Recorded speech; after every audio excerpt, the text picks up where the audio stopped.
from the lucid fringe. Ravings from the lucid fringe.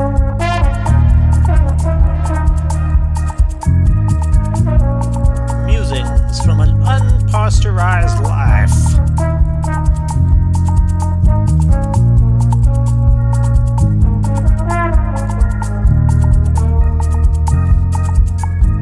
Improvised on the front line of love and beauty. Welcome, I'm Semeric Yarrow.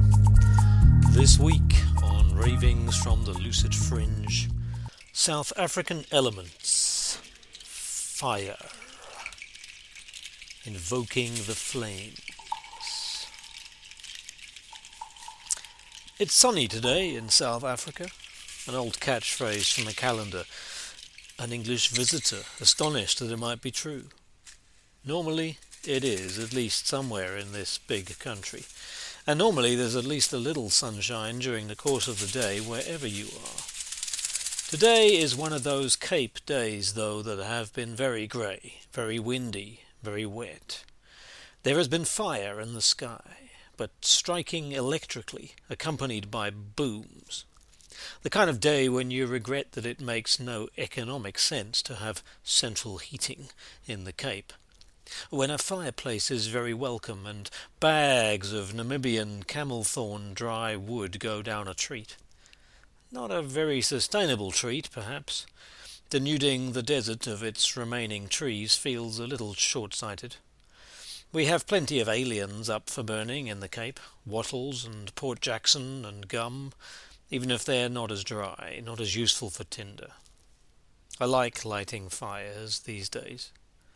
The one time I kept the flames going while men sat in a sweat lodge, fueled by hot stones from under my fire, I felt the truth that branches burst into flame that is just ancient sunlight, trapped in the earth and released into the beautiful expressions of life we call plants. The heat roasted my soul, at a time that it really needed a little pressure cooking. Coming back from the Namibian heat a quarter of a century ago, we were met by temperatures over 40 in January in Cape Town and fires to match, dancing capriciously across the mountains, stripping the fynbos, burning the proteas to charcoal flowers that would give rise to new seeds, put forth only after such fires.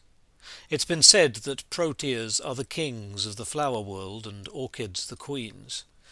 Certainly there's a polarity at play there, at least if one thinks of the kind of sensuousness of the rainforest orchidaceae.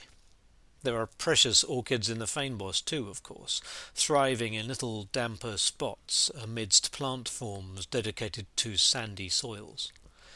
The proteas, by contrast, present a whole bouquet in a single head, thousands of different faces, like Proteus himself. And they burst forth, their seeds exploding with the aid of the fires.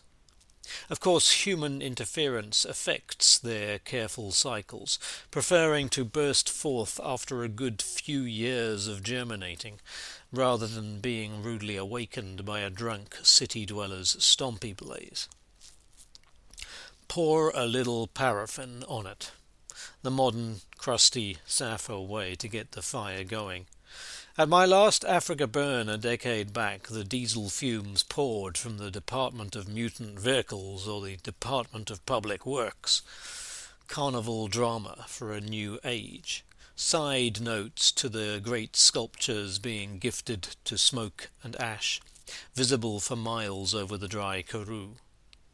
The firefighter who held fort at the ceremonies, a living archetype in his antlers and kilt, spoke to me of the joy of feeling people's mass love for a huge, safe, creative, destructive fire, compared to the mass fear in his day job when it spins out of containment. Guy Fawkes in November was the outside fire time in my childhood, and with it that gory ancestral memory in the bones shared by all of us with European heritage, of a time when you could be burnt for holding the wrong beliefs, or indeed for an atrocious time being the wrong sex. Independent-minded Flanders Beguines, or the witches that followed them, or the Protestants or Catholics that followed them in the madness of those first centuries of the European printing press. Trial by fire. So the flaming, savage cannibals of colonial myth were at least partly a shadow of the great desire to burn flesh, like Piggy in Lord of the Flies, long before our townships burned tires in their own version of terrifying righteousness. Humanity's darkest and brightest sides visible at the same eruption, and somewhere, perhaps, an awareness that there is creative magic in the flames, a ferocious and enticing power, like the shameless witches of men's fevered dreams, destroying and recreating in the instant. Stumbling arsonists on the mountainside are tuning in, however incoherently, to the same forces.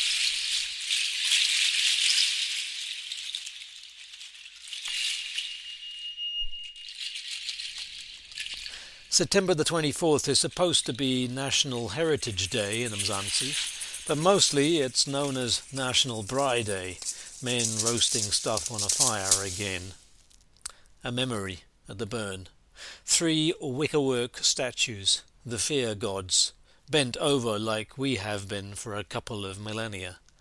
Pan walks round on stilts, a great torch in his hands, and blasts them into flame, right in their genitals. My neighbour in the crowd turns to me. There it goes. All those centuries of sexual shame being released. And I feel her truth, chaotic though it is. Years later, during lockdown, 3 new wickerwork sculptures loom up, goddesses of fecundity, born in a municipal permaculture garden. Fire leads us to unpredictable cycles, but it's fun. Ask the folks who stripped down to ancestral fashions by the mammoth firesides at the burn. Somebody's heart probably got cooked, though, burnt with jealousy and the wildness of the night. Of course, we want to go to hell sometimes. We've made it seem so exciting because there's lots of fire dancing there. A mentor warned me once that my partner and I were playing with fire. It was so very tempting, but that relationship had danced over the hills before we could stop it, and we both fell, badly burned for a time, though the sun kept on circling.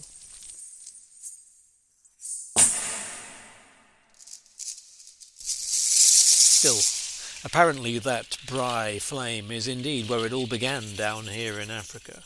The transformation of plants and flesh to cooked stuff that tastes good is easily digested and allowed more energy freed up for our brains to grow. For it's our stomachs that are where we mammals use our heat most, the fiery pits of transformation. So obviously that's where we humans get creative, if we're not being destructive, sometimes both.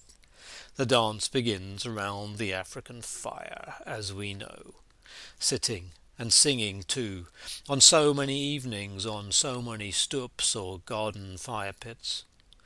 We are mostly a dry country, so it's a frequent memory, as it was for our ancestors. Fire says Karoo to me, though on clear nights, even in this crazy city, I can see Orion challenging me again. That old friend to humanity, that little reminder of our fiery stardust origins. There's another kind of sacred flame that brings forth smoke. Mpepu, the rich smell of South African streamsides, silvery green. Its puffy pillow leaves give off that rich smell of the landscape, and calls the ancestors, the ones who knew the fires, who told the stories there. Standing on koppies in ceremony, I feel the smoke make the veils thin between the illusion. I recall first feeling it in a run-down house on a hillside in District 6. where the old government had previously tried to snuff out the creative rebels, where in the national rebirth of the 90s the Impepu was wafted thickly to fill the room during a creative festival, and perhaps a northern tourist was freaked out. Later, I felt the power of the smudging myself, impossible to pin down, to categorize, to limit. Saw it fill huts, kill bugs, bridge worlds. In the Hindu Vedas too, the fire is vital. Agni, god of fire, ignites the whole creative play of the universe in which Shiva beats out his dancing performance. The old Vedic fire ceremonies, which I breathed into in a back garden in Mowbray, accompanied by chants and movement. If Cape Town is a melting pot, it's always the fire that brings us to melting point. The air alone sometimes makes us Cape Townians a little fresh and frigid. We have to step towards the fire and sacrifice ourselves a little. Funny that we light little flames on cakes to remember our birth, to recognize the flaming sun's transit, to acknowledge another step around the sacred fire of the years. That tiny spark, the simple candle, born traditionally from the wax of that magical creature of transformation, the honeybee, though often, in less rarefied situations, from tallow, the oily bits of a beast again, but still precious in the darkness. At the school our children make lanterns, themselves delicate, paper that could catch light if not held with care on spiral walks at night-time winter festivals. Each little light preserved to shine like that midwinter star, surrounded by a little person's creative work. I stared into a candle to find focus here in the city, a small ritual with a lover years ago, a way to centre in the ever-changing fire of Heraclitus. And we sing together, "Rise up, O flame." There is indeed magic at the flame, lit perhaps by traditional friction methods rather than paraffin firelighters, when we allow ourselves a little more time to generate the spark, a little more time for remembering how much nature gifted us this fire in the first place. On solstices we've given prayers to it, written or spoken, incantations asking for fire angels to bless them. I lit fires in the garden before there was a house, invoking, calling, calling, calling.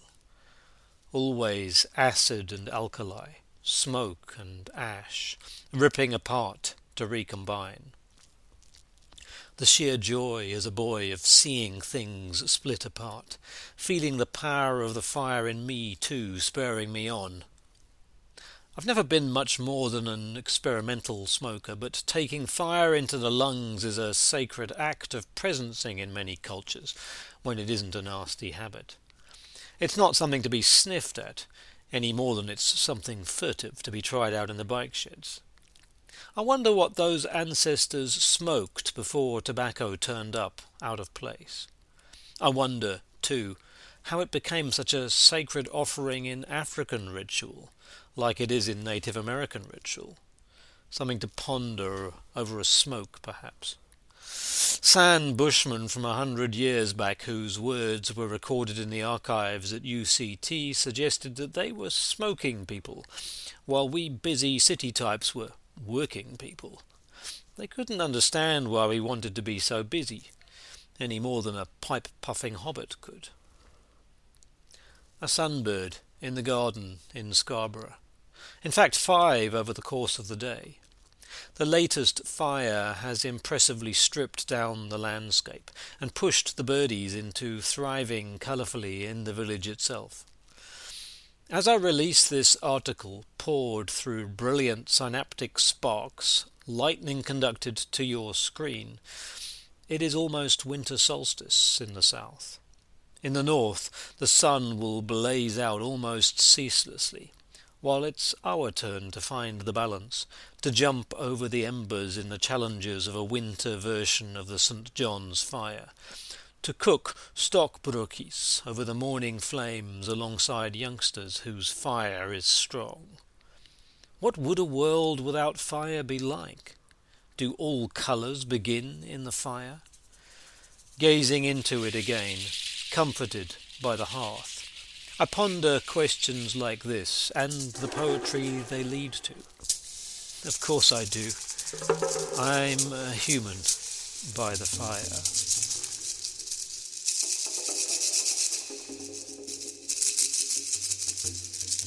So, thank you for listening to this latest episode in the series, and you can find all of my articles and my recordings at lucidfringe.substack.com, except my music and poetry from the past, which is all available at simrickyarrow, all one word, .bandcamp.com, and the background recordings and sounds that you will have heard are all either from those recordings or they are my own. Please do give this a rating if it's on your podcast app. Please spread the word if you enjoy what you hear, and if you want to give me some feedback or commentary, of course I'm very open to that. Any suggestions for future episodes? Okay, enjoy. See you next time. Ravings from the Lucid Fringe. Ravings from the Lucid Fringe.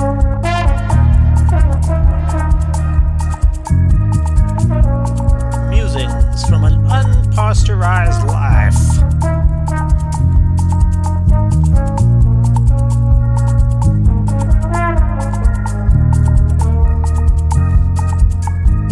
Improvised on the front line of love